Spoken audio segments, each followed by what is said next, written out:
வெளியுறவுத்துறை செயலாளர் அவர்கள் இதற்கு பதில் சொல்லியிருக்கிறாங்க. நேற்று இந்தியாவை பொறுத்தவரை நம்முடைய எரிபொருள் பெட்ரோலியம் ப்ராடக்ட் உலக நாடுகளில் எங்கே காம்படேட்டிவாக இருக்கோ அங்கே இந்தியா வாங்கும் அப்படின்னு நம்ம சொல்லியிருக்கோம். இதுதான் மத்திய அரசுடைய அதிகாரப்பூர்வமான பதில். ஆனால் பியூஷ் கோயல் அவர்கள் பத்திரிகையாளர் சந்திப்பில் இதே கேள்வியை கேட்ட பொழுது தேடி என்னுடைய இலாக்கில் நான் பதில் சொல்லிட்டேன், அதை வெளியுறவுத்துறை தான் சொல்ல வேண்டும் என்று சொல்லியிருந்தார்கள். இந்த அக்ரிமெண்ட்டுக்கும் ரஷ்யாவிலிருந்து வாங்கக்கூடிய ஆயிலுக்கு என்ன சம்பந்தம், வெனிசுலாவிலிருந்து ஆயில் வாங்க போகிறோமா அப்படிங்கிற கேள்விக்கு வெளியுறவுத்துறை செயலாளர் அவர்கள் சொல்லியிருக்கக்கூடிய பதில், இந்தியாவை பொறுத்தவரை உலக நாடுகளில் எங்கே பெட்ரோலியம் ப்ராடக்ட் எரிபொருள் காம்படேட்டிவாக இருக்கோ அங்கே இந்தியா போய் நம்ம வாங்குவோம். நம்முடைய சோவர்னிட்டி, அதாவது நம்முடைய நாட்டினுடைய இறையாண்மை என்பது எங்கேயுமே நம்ம காம்ப்ரமைஸ் பண்ணலை. ஏன்னா அந்த டீலில் உங்களுக்கே தெரியும், எந்த நாட்டுக்கும் இல்லாத ஒரு பர்சன்டேஜ் நமக்கு கிடைச்சிருக்கு. காம்படேட்டிவ் வியட்நாம் நான் ஒரு உதாரணத்துக்கு சொன்னேன் 19, கம்போடியா 20, சைனா 35%, இந்தியாவை பொறுத்தவரை 18%. அதில் மிக முக்கியமானது எல்லா நாடுகளுமே அமெரிக்காவுடைய விவசாய பொருளை உள்ள விட்டுட்டாங்க. ஆனால் இந்தியாவை பொறுத்தவரை அமெரிக்காவுடைய விவசாய பொருளையும் உள்ள விடாமல் இந்த டீலை கொண்டு வந்திருக்கு. எப்பொழுதுமே திராட்சை குளிக்கிறதுன்னு சொல்லுவாங்க எதிர்கட்சி நண்பர்கள். ஏன்னா அவங்க 2013 வரைக்கும் 2009 13 வரைக்கும் முயற்சி பண்ணாங்க. ஐரோப்பிய யூனியனோட அவங்களால டீல் பண்ண முடியல. இன்னைக்கு நாம் இந்த சாதனையை செய்த காரணத்தினால காங்கிரஸ் கட்சி, குறிப்பாக மரியாதைக்குரிய எதிர்கட்சி தலைவர் திரு ராகுல் காந்தி அவர்கள் எல்லோருமே அந்த பணம் குளிக்குது அப்படிங்கிற மாதிரி தேவையில்லாத அபாண்டமான சில குற்றச்சாட்டுகளை வைக்கிறாங்க. அதையும் மத்திய அரசு எந்த இடத்துல மறுக்கணுமோ மறுக்கிறாங்க.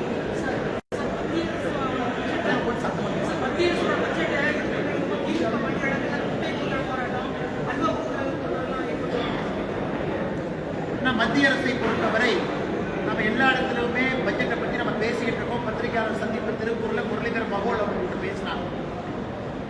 இன்னைக்கு தமிழகத்திற்கு என்னெல்லாம் கொடுத்துருக்கோங்கிறது நம்ம பட்டியல் போட்டுருக்கோம்.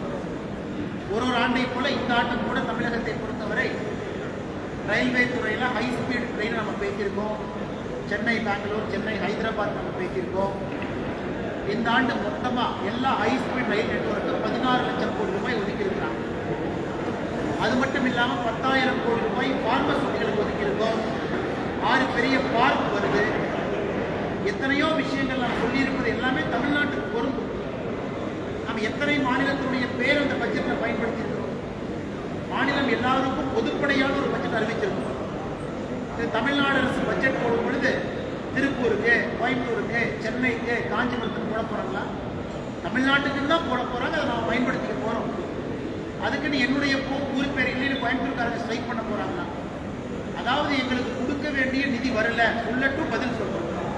இந்த பட்ஜெட்டில் எல்லாத்துக்கும் அறிவிச்சாங்க. நான் தமிழ்நாட்டுக்கு மட்டும் ஓர வஞ்சனையாக அந்த பணத்தை ரிலீஸ் பண்ண மாட்டாங்க, சொல்லட்டும் நாங்கள் பதில் சொல்கிறோம். அதனால் இந்த பட்ஜெட்டை பொறுத்தவரை தமிழகத்திற்கு பல விஷயங்களை இந்தியா முழுவதும் காமன் ஸ்கீமாக சொல்லியிருக்கோம். தமிழ்நாட்டுக்கும் பொருந்தும்.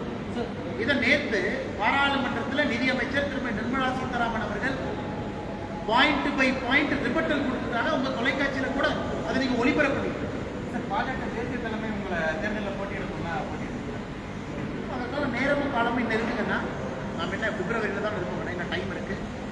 அந்த நேரம் காலம் வரும்பொழுது தேர்தலை பற்றி பேசுவோம்.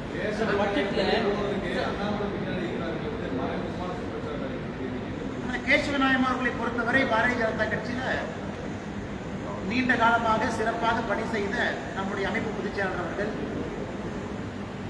நிறைய தேர்தலை சந்திச்சிருக்கிறாங்க. நல்ல ஒரு மனிதர், கடுமையாக உழைக்கக்கூடியவர், ரொம்ப எளிமையாக வாழக்கூடியவர். அவங்க ஆர்எஸ்எஸ் பிரச்சாரத்தில் இருக்கிறாங்க. அவங்களுக்கு எந்த பொறுப்பும் கூட ஒரே பொறுப்பு தான். அந்த சங்கத்திலிருந்து, ஆர்எஸ்எஸ் இயக்கத்திலிருந்து பாரதிய ஜனதா கட்சிக்கு கொடுக்கப்பட்டிருந்தார்கள். திரும்ப சங்கம் அவங்களை திரும்ப எடுத்து இன்னொரு பொறுப்பு கொடுத்துருக்காங்க. இன்னைக்கும் ஒரு முக்கியமான பொறுப்புக்கு போயிருக்கிறாங்க இங்கிருந்து. இன்னைக்கு இதே பார்த்தீங்கன்னா கேரளாவில் அமைப்பு பொதுச்செயலாளர் இல்லை, கர்நாடகாவில் அமைப்பு பொதுச்செயலாளர் இல்லை, இன்னைக்கு தமிழ்நாட்டில் அமைப்பு பொதுச்செயலாளர் இல்லை, புதுச்சேரி மாநிலத்தில் அமைப்பு பொதுச்செயலாளர் இல்லை. அதுவும் புதிதில்லை. ஆனால் பத்திரிகை நண்பர்கள் நிறைய டிபேட்லாம் நடத்துறீங்க. இந்த கேரளா, கர்நாடகா, தமிழ்நாடு, புதுச்சேரி 4 மாநிலம் அமைப்பு பொதுச்செயலாளர் இல்லை. அந்த பொறுப்பு காலியாக இருக்கு. ஏன்னா சங்கத்துக்கு அந்த பிரச்சாரம் பிரச்சாரக்கு அவங்க திரும்ப போன பிறகு அதற்கு இந்த சங்கத்திலிருந்து இன்னும் புதியவங்க கொடுக்கல. காரணம் இந்த ஆண்டும் கூட சங்கத்துக்கும் திறமையானவங்க தேவைப்படுறாங்க. அது சங்கம் தான் உங்கள்கிட்ட சொல்லணும். ஏன்னா 100 ஆண்டு காலம் விழா நடக்குது இந்தியா முழுவதுமே, நிறைய வேலைகள் இருக்கு. அதனால் கேசவநாயகி அவர்கள் இன்று காலையில் கமலாலயங்களை சந்தித்து விட்டு வந்தோம். மிகச் சிறப்பாக பணியாற்றியதற்காக நாங்கள் எல்லாம் இணைந்து அவருக்கு எங்கள் நன்றியை தெரிவித்திருக்கின்றோம். கேசவநாயகம் அவர்களை பொறுத்தவரை அவர் பிரச்சாரகர். அவங்க வேலையை முடிச்சுட்டு அவங்க கிளம்பிட்டாங்க, அவ்வளோதான். அவர் அரசியல்வாதி கிடையாது. அதனால் அவரை பற்றி தேவையில்லாத ஒரு விவாதமோ தேவையில்லாத வீண் சர்ச்சைகளோ அதெல்லாம் முடிவுக்கு வரும் என்கின்ற ஒரு எண்ணமும் எனக்கு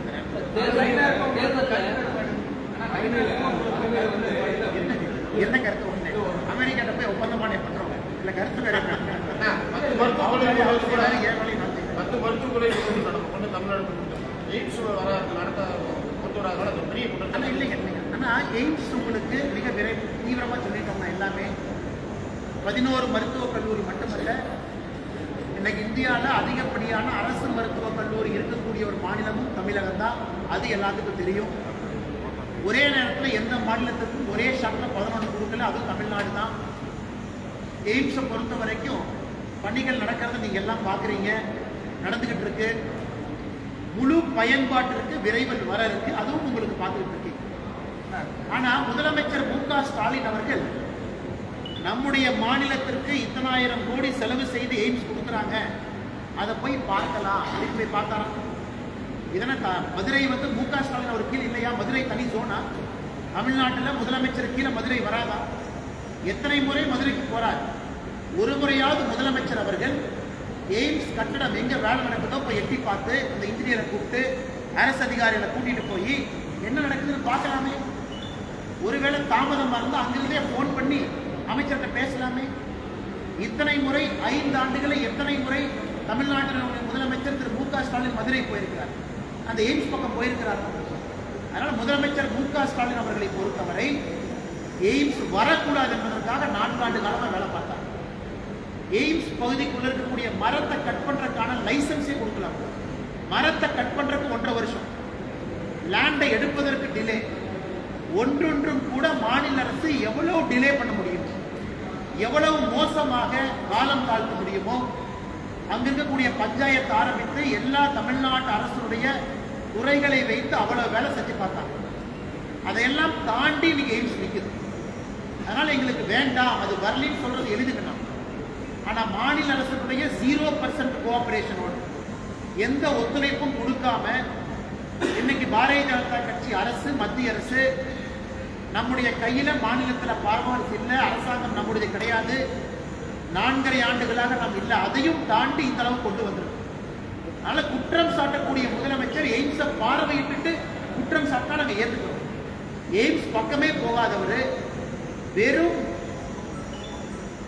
அசம்பிளியில மட்டும், லெஜிஸ்லேட்டிவ் அசம்பிளியில மட்டும் மைக் எடுத்து பேசுறவர், மேடையின் மீது பேசுறவர், கொஞ்சம் கூட அக்கறை இல்லாத முதலமைச்சராக தான் இருந்திருக்கிறாங்க. அதனால எய்ம்ஸ் மிக மிக விரைவில் மக்கள் பயன்பாட்டுக்கு வர இருக்கிறது, எந்த மாற்று. அந்த ஓய்வூதியர்கள், அந்த மாற்றுத்திறனாளி ராணுவ ஓய்வூதியர்களுக்கு வரி ரத்து அப்படிங்கிற விஷயம் ரொம்ப பேசப்பொருளாக இருக்கு சார். ஆனால் இன்னைக்கு ராணுவத்தை பொறுத்தவரை சூப்பர் ஆனுவேஷன் ஒரு பணியில சேர்ந்து சூப்பர் ஆனுவேஷன் ஆகியிருக்கிறவங்க அதன் பிறகு டாக்ஸ் கட்டுறாங்க, வருமான வரி கட்டுறாங்க. இன்னைக்கு ராணுவத்தில் சேர்ந்து இடையில அவங்களுக்கு இன்ஜுரி ஆயிருச்சு அப்படின்னா அவங்களுக்கு 2 ப்ராசஸ் இருக்கு. ஒன்று, இன்ஜுரி ஆன பிறகு ராணுவத்திலே கண்டினியூ பண்றது, இன்ஜுரி ஆன பிறகு ராணுவத்திலிருந்து வெளியே வந்துடுறது. இன்னைக்கு நீங்க கேட்கிற கேள்வி என்னன்னா, இன்ஜுரி ஆன பிறகு ராணுவத்திலேயே கண்டினியூ ஆகி ரிட்டையர் ஆனவங்களுடைய பணத்துக்கு இன்னைக்கு வருமான வரி போட்டிருக்காங்க அப்படிங்கிறது உங்களுடைய கேள்வி. ஆனா இன்ஜுரி ஆகி ராணுவத்திலிருந்து வெளியே வந்தவங்களுக்கு வாங்கக்கூடிய பென்ஷனுக்கு வருமான வரி கிடையாது, அதுக்கு எதுவுமே வருமான வரி. அதனால இது பல இடத்துல நிறைய பேர் கோரிக்கை வச்சிருக்கிறாங்க, மத்திய அரசுடைய கவனத்துக்கு போயிருக்கு. மத்திய அரசு எல்லாத்தையும் பார்த்துட்டு தான் ஒரு முடிவு எடுத்திருக்கிறாங்க. ஏன்னா ராணுவத்தை பொறுத்த வரைக்கும் வெல்ஃபேர் அசோசியேஷன் நிறைய இருக்கு. அவருடைய பிரச்சனையை எப்பொழுதுமே மத்திய அரசு காது கொடுத்து அதிக முக்கியத்துவம் கொடுத்து கேட்பாங்க. அதனால் நல்ல தீர்வு மிக விரைவில் அவங்களுக்கு கிடைக்குங்கிற நம்பிக்கை எனக்கு. தமிழ்நாடு சட்டமன்ற பொறுப்பாளராக உங்களை நியமிக்கிறத ஒரு தகவல்.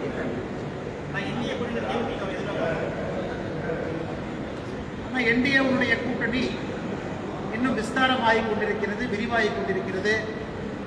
ஆனால் வருகின்ற காலத்துல இன்னும் நிறைய நாட்கள் இருக்கு. கூட்டணியில் சேராத கட்சிகளும் வேகமாக ஒரு நல்ல முடிவெடுத்து திராவிட முன்னேற்ற கழகத்தை வீழ்த்துவதற்கு தேசிய ஜனநாயக கூட்டணியோடு இணைவார்கள் என்கின்ற முழு நம்பிக்கை. வியூகம் வந்து வலுக்கும் போது என்டிஏ சம்பந்தமா அவங்க அண்ணாமலை கிட்ட ஒரு டிஸ்கஸ் பண்ணல அப்படின்ற ஒரு கருத்து வெளியில் சார். நான் பொதுப்படையா பேசுற கருத்துக்கு நான் பதில் சொல்றேன்னா நான் மைக்கில் பேசுற கருத்துக்கு உங்களுக்கும் நயினாருக்கு வந்து பனிப்போக்கு நிலைமைக்கூடிய ஒரு சூழ்நிலை தலைமையில் என்னதான் நடக்குது? பனி போர், கோல்டு வார், ஹாட் வார் அதெல்லாம் ஒன்றும் கிடையாதுங்கன்னா நான் எல்லாமே இன்னைக்கு வரை பத்திரிகை இந்த மாவட்ட தலைவர் அவங்க, பொதுச்செயலர் அவங்க, அண்ணா இங்கே வந்து இந்த டீலை பற்றி பேசுகிறாங்க, பேசுகிறோம். நேராக இங்கிருந்து பழனி போய் பழனியில் மாவட்டமாக அறிவிக்க சொல்லக்கூடிய போராட்டத்தில் பங்கேற்கிறேன். கட்சி வேலை தான் செய்கிறேன், சொல்லக்கூடிய வேலையெல்லாம் செய்கிறேன். ஆனால் பத்திரிகை நண்பர்களுக்கும் கூட என்னுடைய அன்பான வேண்டுகோள், இந்த தேர்தல் காலங்கிறனால நீங்களும் ரொம்ப சுறுசுறுப்பாக இருக்கிறீங்க. எப்பவுமே பத்திரிகை நண்பர்கள் சுறுசுறுப்பாக தான் இருப்பீங்க. தேர்தல் காலத்தில் இன்னும் சுறுசுறுப்பாக இருப்பீங்க. செய்தி சேகரிக்கணும், நிறைய கமெண்ட் வேணும், ஃபீட்பேக் வேணும், பைட் வேணும். அதனால் இன்னும் 40 நாள் இருக்கிறாங்க. எல்லா கேள்விக்கும் இன்றைக்கே பதில் சொல்ல வச்சிட்டிங்கன்னா அடுத்த 40 நாட்கள் எப்படி உங்களுக்கு சுவாரஸ்யமாக கொண்டு போகணும். கடைசி கேள்வி எடுத்துக்கலாம்.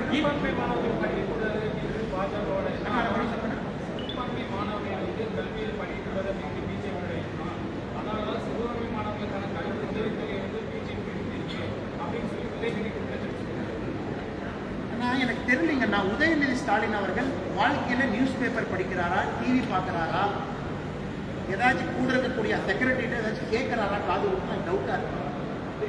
எந்த சிறுபான்மை மாணவர்களுக்கு கொடுக்கக்கூடிய எந்த ஊக்கத்தொகையை பாரதிய ஜனதா கட்சி நிறுத்தி இருக்குன்னா, இன்னைக்கும் ரெக்கார்டு படி பார்த்தா 10 ஆண்டுகள் யூபிஐ விட 12 ஆண்டுகள் என்டிஏல தான் சிறுபான்மை மாணவர்களுக்கு அதிகப்படியான ஊக்கத்தொகை போயிருக்கு.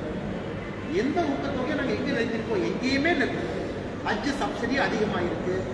சிறுபான்மையருக்கு என்னெல்லாம் ஒரு அரசாக செய்ய முடியுமோ எல்லாத்தையும் நம்ம செஞ்சிருக்கோம். மேடைக்கு மேடை பொய் சொல்லக்கூடிய காலம் ஆரம்பிச்சிருச்சு. உதயநிதி ஸ்டாலின் அவர்கள் என்ன நிறுத்திருக்கோம்னு சொன்னார்னா பதில் சொல்றார். எதுவுமே இல்லாம சிறுபான்மையர் வாக்கு வங்கி அவங்க கிட்ட வேணுங்கிறதுக்காக பாரதிய ஜனதா கட்சியின் மீது அபாண்டமான குற்றச்சாட்டை ஏன் வைக்கிறது? சரி, இந்த 5 வருஷத்துல திமுக சிறுபான்மையருக்கு என்ன பண்ணிருக்கு? வெள்ளை அறிக்கை 5 ஆண்டுகள்ல சிறுபான்மையர் கூரை மேல இருந்து முதலமைச்சர் கத்துறாங்க. நீங்க சிறுபான்மையருக்கு 5 வருஷத்தை என்ன பண்ணிக்கணும்னு சொல்லுங்க. அதே நேரத்தில் பெரும்பான்மை சமுதாயமாக இருக்கக்கூடிய இந்து சமுதாயம் உட்பட பெரும்பான்மை சமுதாயத்திற்கு என்ன பண்ணிக்கணும்னு சொல்லுங்க. யாருக்கும் எதுவுமே செய்யலாம். ஆனா சிறுபான்மை வாக்குக்காக வெறும் பொய்யையும் பொருளையும் மட்டும் கிடக்கக்கூடிய ஒரு வேலையை தான் உதயநிதி ஸ்டாலின் செய்யலாம். தேசிய ஜனநாயக விஜய் டீயும் காஃபி எப்படி பழனி போராட்டம் இல்லை சார். 5 வருஷமா பண்ணாத மாவட்ட கிரிக்கெட் போராட்டமே பழனி போராட்டம் 2-3 போராட்டம் நடந்திருக்கு. இன்னைக்கு நடக்கக்கூடிய போராட்டம் என்பது எல்லா அரசியல் கட்சிக்கும் சொல்றோம். எய்தர் திமுக நீங்க தேர்தல் வாக்குறுதி கொடுத்ததை நிறைவேற்றி பழனிய மாவட்டமா அறிவிங்க, அல்லது எல்லா அரசியல் கட்சியும் உங்க மேனிபெஸ்டோல கொண்டு வாங்க. ஜெயிச்ச உடனே அந்த அரசியல் கட்சி பழனிய மாவட்டமா டிக்ளேர் பண்ணும். அதற்கான கவன ஈர்ப்பு போராட்டம் இன்னைக்கு நடக்குது. எல்லா கேள்விக்கும்